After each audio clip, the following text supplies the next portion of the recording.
நீங்கள் பார்த்துக் கொண்டிருப்பது உங்கள் ஸ்டார் ஒன் நியூஸ். வணக்கம் சார். வணக்கம். 2026 திமுக தான் மீண்டும் ஆட்சி அமைக்கும்னு சொல்லி முதலமைச்சர் மு.க. ஸ்டாலின் அவர்கள் சொல்லுகிறார். அதை குறித்து உங்களுடைய கருத்து என்ன? இதனால் இவன் முடிக்கும் என்றாய்ந்து அதனை அவன் கண் விடல் என்பது திருக்குறள். எங்களுடைய எடப்பாடியாருக்கு இருக்கிற நிர்வாக திறமையில ஒரு 10%, ஏன் ஒரு 5% சொல்லுங்களேன், முதல்வர் ஸ்டாலினுக்கு இருக்கான்னு கேட்டீங்கன்னா இல்ல. துண்டு சீட்டில் என்ன எழுதி கொடுக்குறாங்களோ அதை மட்டும் படிச்சுட்டு வர்றது. ஸ்டாலின் சொல்லிக்கலாங்க, முதலமைச்சர் ஸ்டாலின் மீண்டும் அவர் தான் முதலமைச்சர் ஆவாரு, 200 தொகுதிக்கு மேல வெற்றி பெறுவாருன்னு சொல்லிக்கலாம். ஆனா நான் சொல்றேங்க, 2026 அனைத்து இந்திய அண்ணா திராவிட முன்னேற்ற கழகம் 200 தொகுதிக்கு மேல வெற்றி பெற்று ஆட்சி அமைக்கிறது உறுதி. மாண்புமிகு என்னுடைய கழக பொதுச் செயலர் எடப்பாடியார் முதலமைச்சரா அரியணையில் உட்கார போறதும் உறுதி.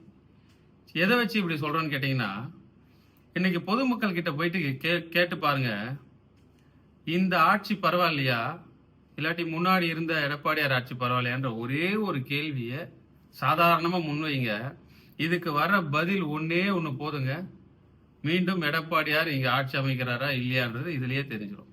ரெண்டாவது விஷயம் பாத்தீங்கன்னா, திமுக காரங்க கிட்ட கேளுங்க, அதாவது மேல் மட்டத்துல இல்ல கீழ் மட்டத்துல இருக்கிற திமுக காரங்க கிட்ட கேளுங்க, இந்த ஆட்சினால ஏதாவது நன்மை அவங்களுக்கு வந்திருக்கான்னு கேட்டீங்கன்னா, அவ்வளோ ஒரு கீழ்த்தரமான ஆட்சி என்பதை அவர்களே சொல்றாங்க. எடப்பாடியாரே இருந்திருக்கலாம் அப்படின்னு திமுக காரங்களே சொல்லக்கூடிய ஒரு ஆட்சி தான் இன்னைக்கு இருக்கிற ஸ்டாலின் அவரோட ஆட்சி. ஒரு காவல்துறை சுதந்திரமா செயல்பட முடியல, ஒரு பத்திரிகையாளர் சுதந்திரமா செயல்பட முடியல, பொதுமக்களும் சுதந்திரமா ஒரு விஷயத்த செய்ய முடியல. அரசு அதிகாரிகள் கிட்ட போனா யாருக்கிட்டையும் எந்த விஷயமும் நடக்குது, எல்லாவற்றிலும் அரசியல் தலையீடு, மந்திரிகள் தலையீடு. இப்படி இருந்தா எப்படிங்க அவர் ஆட்சி அமைப்பாரு?